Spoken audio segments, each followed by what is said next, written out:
Представь, ты идешь по обычному полю. Ячмень, грязь, дождь собирается где-то над горизонтом. У тебя в руках металлоискатель, купил его на прошлой неделе, потому что врач сказал больше ходить пешком.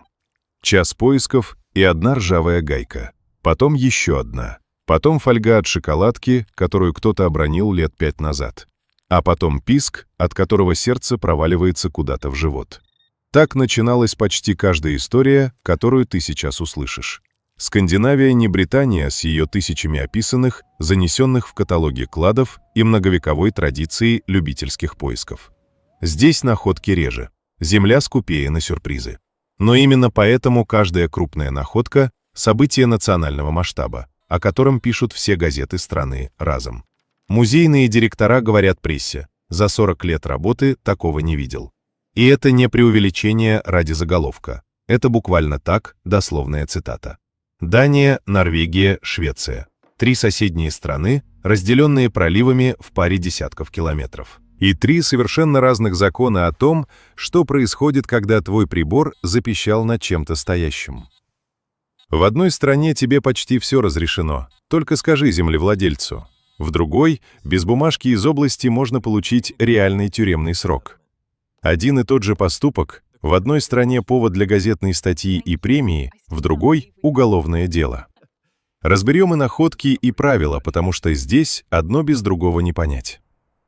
Есть версия, что скандинавская земля просто не спешит отдавать спрятанное, веками ждет своего человека. Каждый решает сам, верить в такое или нет.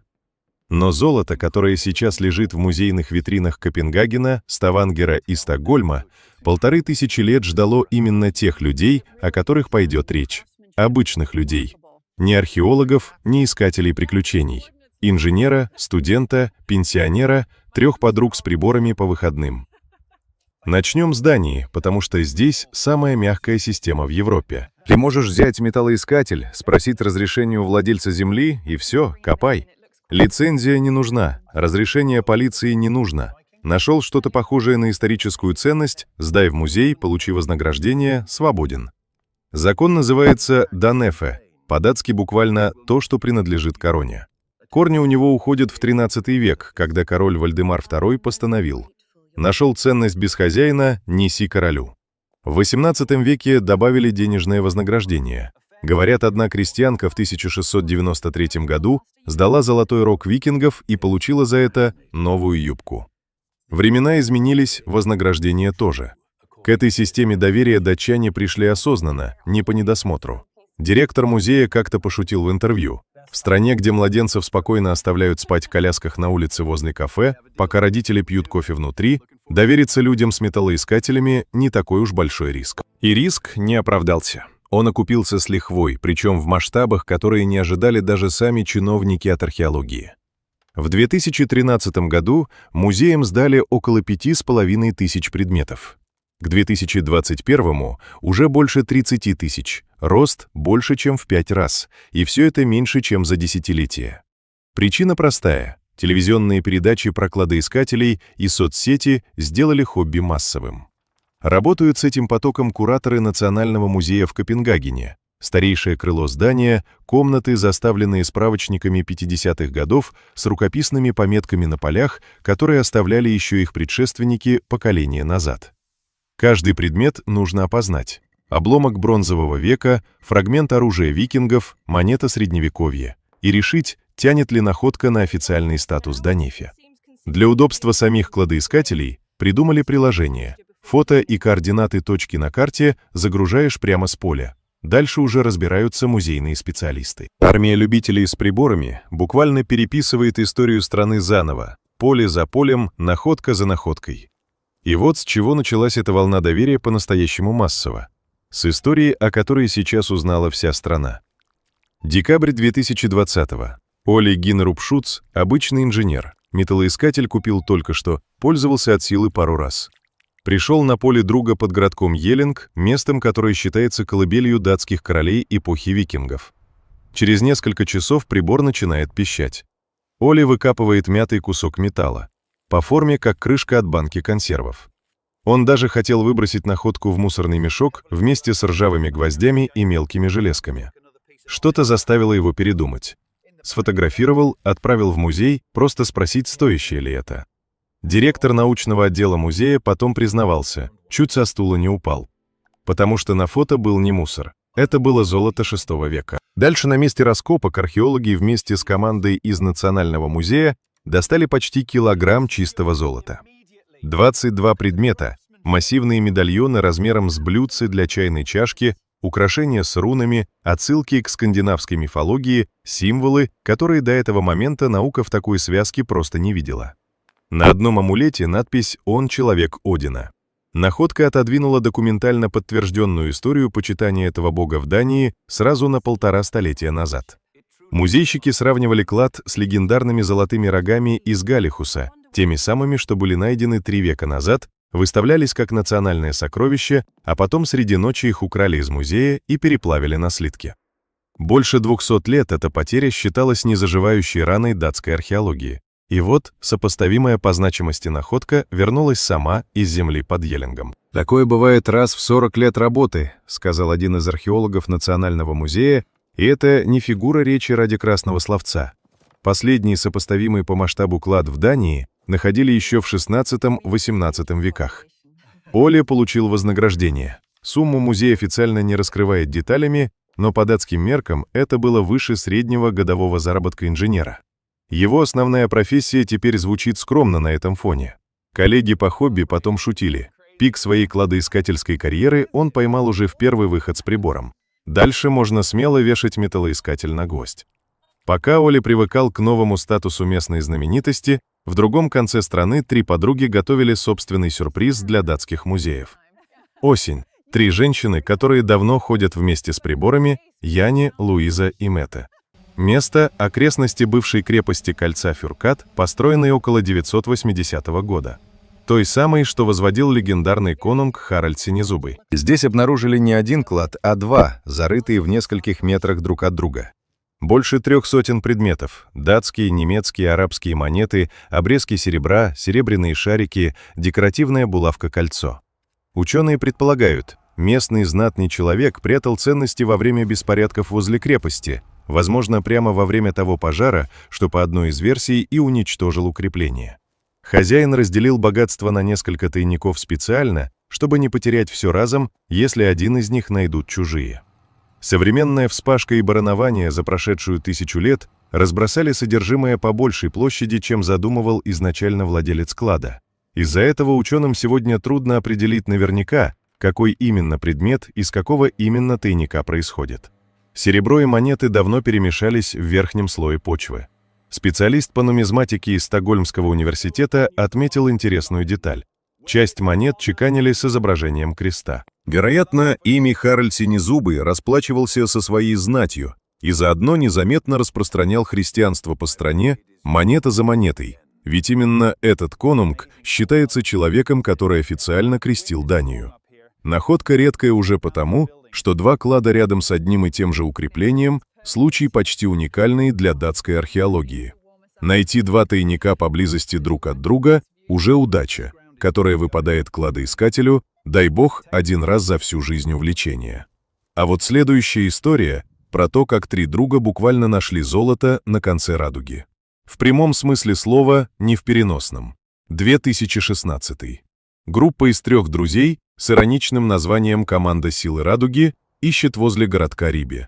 За несколько дней 7 браслетов. 6 золотых, 1 серебряный. Суммарно почти килограмм драгоценного металла. Мы правда почувствовали, что нашли золото на конце радуги, рассказывала потом одна из участниц группы. Куратор местного музея вспоминал, когда-то мечтал обследовать это поле металлоискателем, потому что еще в 1911 году там нашли золотую цепь. Но чтобы за несколько дней всплыли 7 браслетов сразу, такого не ожидал даже в самых смелых догадках.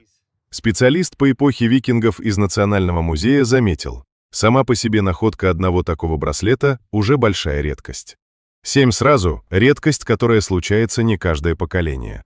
Эпоха викингов вообще больше серебряный век, чем золотой. Подавляющее большинство кладов, которые сдают музеям по всей Дании, состоит из серебра.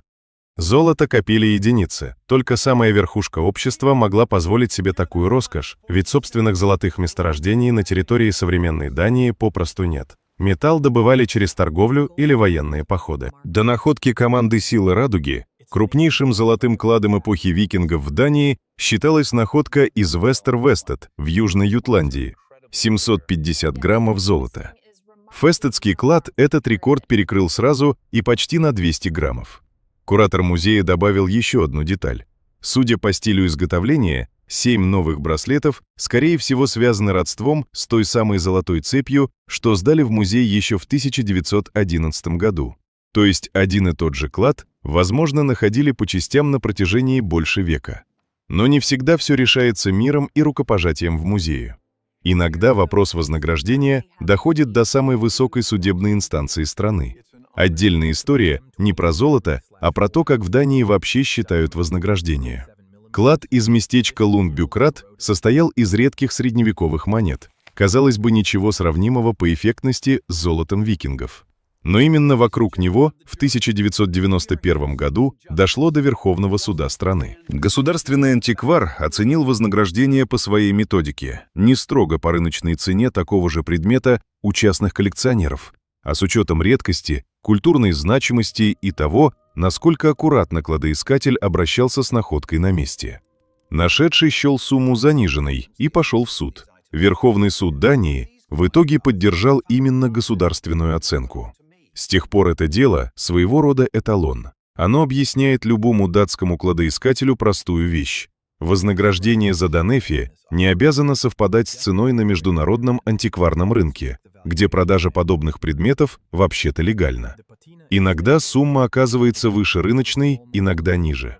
Даже сильно потертый, коррозией изъеденный обломок медной монеты подлежит вознаграждению, и оно, кстати, не облагается налогом. И раз уж заговорили о рекордах, вот совсем недавняя история, которая едва не переписала список крупнейших золотых кладов страны заново. Совсем свежая история. Мужчина гуляет по лесной дороге на полуострове Химмерланд. Замечает в верхнем слое почвы что-то металлическое блестящее. Наклоняется, счищает грязь руками и достает 2 тяжелых золотых браслета, даже без прибора. Дальнейшее обследование металлоискателем на месте подняло со дна еще 4 браслета. Итого 6, весом 762,5 грамма золота – это 3-й по величине золотой клад эпохи викингов за всю историю Дании. Крупнее только браслет из Тисё, найденный в 1977 и клад из Фестеда, тот самый, что нашла команда «Силы Радуги» в 2016. Куратор музея Северной Ютландии признался журналистам, ничего подобного в коллекции музея прежде не видел за всю карьеру. Все 6 браслетов целые, не разрублены на куски, а ведь серебро викинги как раз рубили постоянно, использовали как весовые деньги, ходовую монету своего времени. Целые золотые браслеты, значит, эту вещь хранили не для обмена в лавке или на рынке, а как символ статуса, власти, принадлежности к самой верхушке общества. 3 браслета гладкие, один украшен зигзагами и треугольным орнаментом. Судя по всему, работа не одного мастера, а нескольких в разное время. Клад официально признан Данефи и передан государству. Дальше обычный для таких находок путь. Консервация, детальное исследование состава металла и только после этого витрина Национального музея, куда, как надеются в Северной Ютландии, браслеты попадут уже к началу летнего туристического сезона. Дания на этом не заканчивается. Таких историй в датских архивах хватит еще не на один выпуск. Но пора пересечь пролив и посмотреть, как с той же задачей справляется соседняя Норвегия.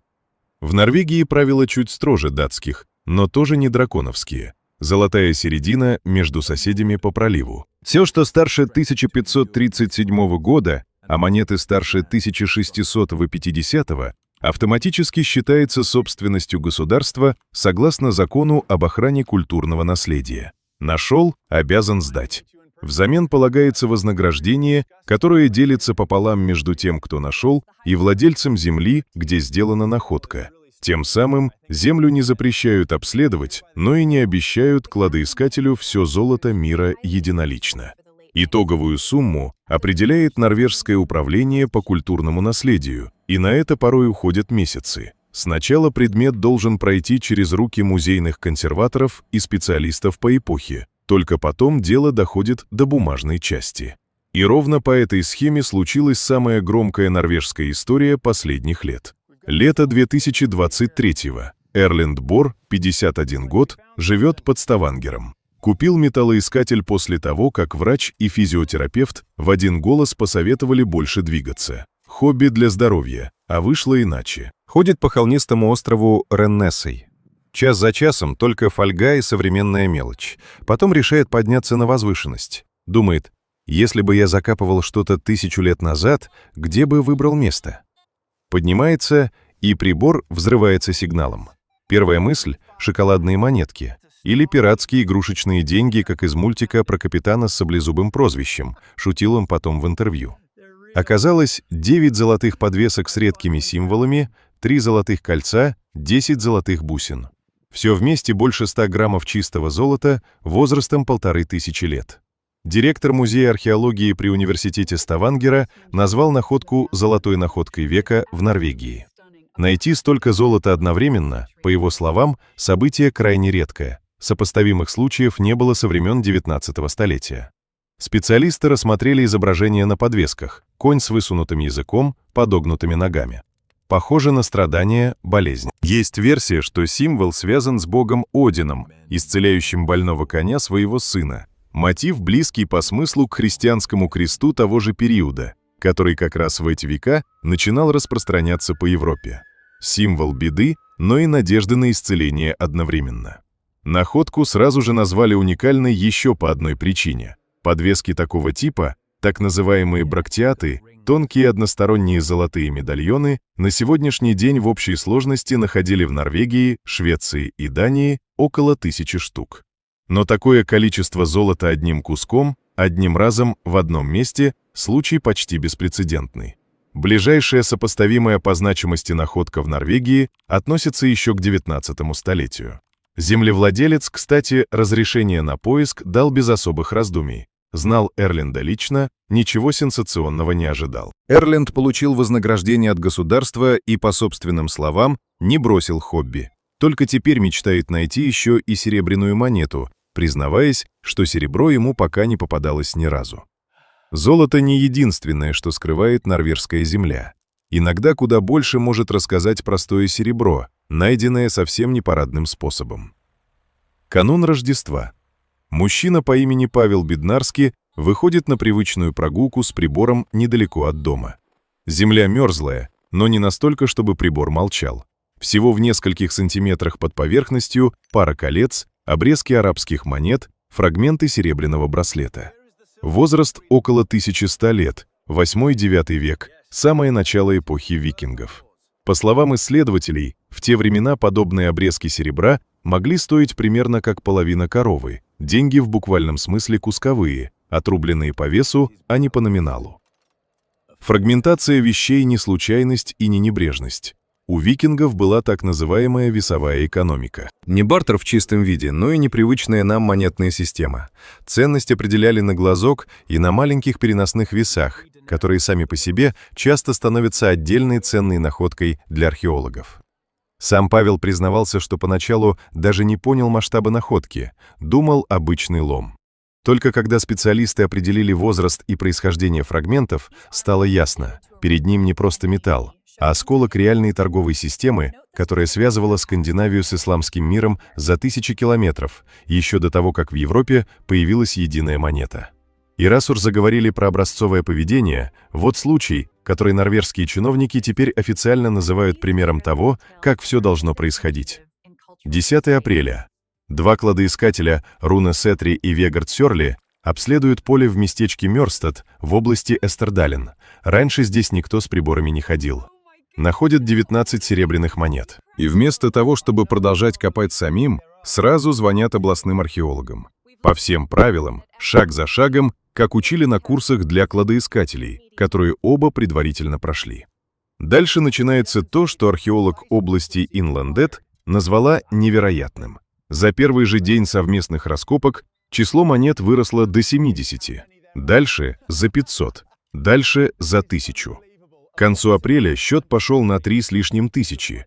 И это оказался крупнейший клад монет эпохи викингов в истории Норвегии, обошедший прежний рекорд, который держался с середины XIX века. Причем, по словам археологов, находки в земле не заканчивались, приборы продолжали пищать, счет монет к началу мая перевалил уже за 4100. Это больше, чем все прочие крупные норвежские клады монет вместе взятые. Ученые предполагают, клад копился не за счет грабительских набегов, а на куда более прозаичном, но по-своему впечатляющем деле – добыче и переработке болотной железной руды, которые в этом районе Норвегии в X-XIII веках занимались буквально в промышленных масштабах, а готовое железо экспортировали по всей Европе. Министр климата и окружающей среды Норвегии, да, событие оказалось настолько заметным, что комментарий дал министр, назвал находку исторической и добавил: подобное зрелище заслуживает увидеть вся страна целиком. А местный археолог отдельно похвалила поведение первооткрывателей. Они не стали жадничать и копать дальше в одиночку, ограничились находкой первых монет и сразу вызвали профессионалов. Благодаря этому место удалось раскопать аккуратно, без потери контекста, который в противном случае могли бы уничтожить любители, дорвавшиеся до сенсации. Норвегия держится золотой середины. Теперь страна, где та же самая история могла бы закончиться совсем иначе. А вот теперь самая жесткая часть. В Швеции металлоискатель без разрешения не хобби, а потенциальная статья. Официально нужна лицензия от областной администрации, от так называемого областного антиквара. Без нее поиск исторических предметов запрещен законом. Наказание – вплоть до 4 лет тюрьмы. Получить разрешение – не быстрый процесс. Нужно указать конкретное место, цель, сроки. И если ты вдруг нашел что-то интересное и показал специалисту, участок автоматически становится известным археологическим памятником, и дальнейшее обследование там для частных лиц, как правило, закрывают. Получается замкнутый круг, который многие любители в Швеции считают избыточно суровым. Разница с соседней Данией почти в лоб, что называется, через пролив. В Дании система строится на доверии к обычному человеку с прибором. В Швеции – на разрешительном контроле сверху, где решение принимает чиновник, а не сам кладоискатель. Есть версия, что шведский подход сохраняет больше научного контекста для археологов. Раскопки идут только под присмотром специалистов, случайные находки не теряются между чужими руками. Но обратная сторона той же медали – тысячи потенциальных находок, которые попросту никогда не всплывут на поверхность, потому что желающих проходить долгую бюрократию среди рядовых любителей находится куда меньше, чем в соседней Дании. Каждый решает сам, какая из двух систем справедливее, но цифры говорят сами за себя. Там, где Дания сдает в музее 30 тысяч предметов в год, шведская статистика находок не идет ни в какое сравнение. И как ты дальше услышишь, иногда это разрешительный контроль в Швеции оборачивается настоящим уголовным делом, просто потому что человек не удосужился зайти на сайт областной администрации перед выходом в поле. Но начнем со Швеции не с истории про запреты, а с рекорда, который не побит нигде в мире до сих пор. 16 июля 1999. Остров Готланд. На ферму приезжает съемочная группа. Журналисты хотят снять сюжет про поиск с металлоискателем, ничего сенсационного не ожидая. У фермера Бьорна Энгстрёма на участке уже находили 150 серебряных монет. Вот и приехали снять красивую картинку для новостей. 3 часа поисков, и прибор буквально зашкаливает. 20 минут спустя, уже после того, как съемочная группа уехала, местные обнаруживают еще один тайник. Дальше счет пошел на дни. За несколько суток на месте побывали больше 2000 человек. Новость разлетелась по всей округе. Когда археологи наконец добрались до 3-го тайника, стало ясно. Это крупнейший серебряный клад эпохи викингов, когда-либо найденный в мире. Больше 87 килограммов серебра и бронзы, спрятанные под полом бывшего склада или сарая. Постройка использовалась с VI века до середины XI. Есть версия, что остров Готланд был стратегической точкой на торговых путях между Скандинавией и восточными землями. Отсюда и такое количество накопленного серебра в одном месте, немыслимое для клада где-нибудь в глубине материка. 3-й тайник, кстати, состоял в основном из бронзы, во многом расплавленной или поврежденной. Судя по всему, металлолом, собранный про запас, чтобы потом переплавить на что-то новое. Часть материала, судя по анализу состава, происходит из Прибалтики или более восточных регионов. Торговые связи острова простирались куда дальше ближайших берегов. 87 килограммов серебра – это, если по-простому, примерно как взрослый мужчина весом в хорошей физической форме, только не человек, а слиток за слитком драгоценного металла, монета за монетой. Ни до, ни после в мире не находили ничего подобного по масштабу среди кладов именно эпохи викингов. Само здание, под полом которого пряталось серебро, судя по датировке бревен фундамента, простояло и использовалось почти 5 веков подряд, от середины 6-го столетия до 40-х годов 11-го.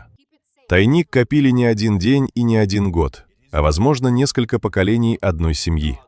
Спустя больше 20 лет после Спиллингса шведская земля преподнесла еще один похожий сюрприз, только уже под самым Стокгольмом. 2022, окрестности Стокгольма, городок Тебю. Археологи из национальных исторических музеев Швеции ведут плановые раскопки и под остатками деревянного пола находят россыпь серебра возрастом около 1000 лет. 8 шейных гривен, 2 браслета, кольцо, пара бусин, 12 монет-подвесок. Часть монет отчеканена с надписью «Кантус», латинская форма имени короля Кнута Эриксона, правившего на рубеже XII и XIII веков. При нем Швеция, кстати, возобновила собственную чеканку монеты после почти векового перерыва. Специалист музея назвала находку тем, что случается раз в жизни. Не преувеличение, а прямая цитата археолога, работавшего на объекте с первого дня раскопок. Клад нашли не случайные любители, а профессиональная команда. Но факт остается фактом. Даже для людей, которые копают по долгу профессии десятилетиями, подобная россыпь серебра под половицами оказалась событием исключительным. Ученые считают, находка в Тебю приоткрывает малоизвестную страницу истории. Период, когда центральная королевская власть в Швеции только формировалась, а чеканка собственной монеты возобновлялась после долгого перерыва. 12 монет-подвесок с именем короля – не просто украшение, а маленький политический манифест. Показать всем вокруг, чья власть в стране настоящая. 2 годами раньше похожая картина уже разворачивалась на другом краю той же стокгольмской агломерации. 2020. Перед началом городской застройки на побережье под Стокгольмом проводят обязательную археологическую разведку. Раскапывают фундаменты более 20 длинных домов и хозяйственных построек эпохи викингов и раннего Средневековья. В одном месте, как потом рассказывал журналистам-археолог, прибор буквально зашел за все шкалы. Обнаружился клад серебра. Судя по всему, в какой-то момент его не просто спрятали один раз, а прятали и выкапывали снова, возможно, неоднократно. Классическая версия такого рода находок – спешное укрытие ценностей во время опасности, набега или войны. Но на этом объекте исследователи в этом сомневаются. Слишком много признаков того, что к тайнику возвращались осознанно. Не единожды, они спрятали один раз в панике и забыли навсегда. Раскопки на площади почти в гектар, 8000 квадратных метров, вообще стали возможны только потому, что участок готовили под городскую застройку. Не будь стройки, десятки древних жилищ вместе с серебром под полом так и остались бы никому неизвестны, спрятанные под слоем современного грунта на окраине шведской столицы. Не все шведские находки – проклады в земле. Иногда ценности прятали не от врагов, а для богов. Остров Эланд – побережье, заболоченный участок земли. Специалист по охране культурного наследия области Кальмар Карл Оскар Эрландсон работает здесь с официальным разрешением и находит браслет эпохи викингов, открытый с одного конца, как принято было носить в те века. По словам Эрландсона, подобных предметов на всем острове известно всего 3. Место находки – нежилая территория и не захоронение, а именно болото. У археологов сразу возникла версия. Это не потерянное украшение, а часть жертвенного подношения богам или высшим силам, каких в Скандинавии находили уже не раз именно в топких, обводненных местах. Весной на участок вышла уже целая группа с приборами. Обследовать окрестности на предмет других возможных подношений из того же клада. Похожая история, но уже с золотом, а не серебром, случилась в Трольхеттане, на материковой части Швеции. Там нашли золотой торквис возрастом около 2000 лет. Вещь настолько старая, что относится еще к позднему Железному веку, задолго до самой эпохи викингов. Если находка на Эланде подтвердит связь с ритуалом, у шведских археологов появится редкий шанс. Не просто предмет в витрине, а целое подношение, зафиксированное практически нетронутым спустя 1000 с лишним лет. А теперь история, ради которой мы вообще так подробно разбирали шведские законы в начале этого блока. История с другим концом. Клад нашли еще в 2019-м. Публике о нем рассказали только в 2025-м, 6 лет спустя. Причина задержки – не бюрократическая волокита, а прямое нарушение закона. Около сотни серебряных арабских монет, кольцо-амулет, украшенная подвеска. Коллекция была найдена с использованием металлоискателя без разрешения областной администрации. То есть формально преступление, за которое в Швеции грозит срок до 4 лет. Археолог, курирующий подобные находки в округе Йончопинг, прямо сказал прессе: «Использование металлоискателя без официального разрешения в Швеции запрещено полностью, и наказание предусмотрено серьезное». Именно он, по его словам, обычно и выдает такие разрешения в своем округе, и в данном случае разрешения никто не спрашивал. Как в итоге предметы дошли до музея и что случилось с тем, кто их нашел, детали остались за кадром официальных заявлений. Известно только, что дело оказалось сложным с юридической точки зрения, как аккуратно выразились в администрации округа, и именно поэтому находку показали публике только спустя 6 лет после того, как она вообще была сделана. Вот тебе наглядная разница подходов через пролив, буквально несколько десятков километров воды между странами. В Дании ту же самую находку сдали бы в музей, получили бы вознаграждение и, возможно, попали в местную газету как герой недели.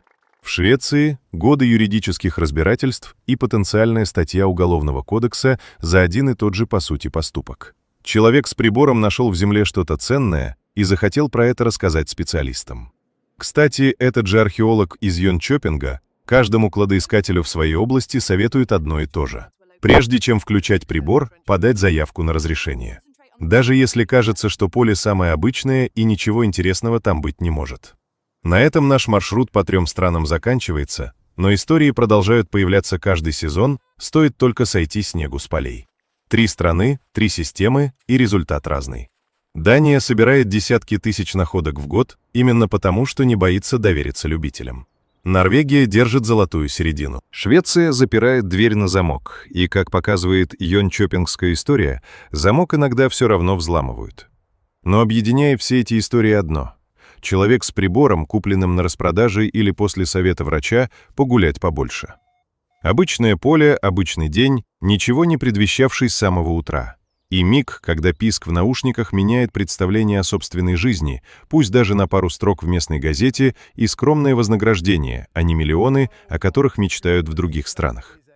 Ни один из героев этих историй не был профессиональным археологом.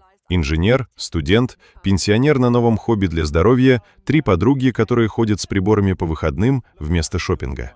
Обычные люди, которых Земля выбрала почти наугад и доверила им то, что берегла 1000 с лишним лет. Земля Скандинавии придержала эти вещи на 1000 лет. Отдала тем, кто просто вышел прогуляться с новым увлечением в руках.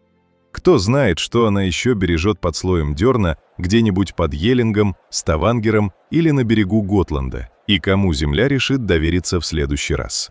Официальные источники и фотографии находок в описании под видео.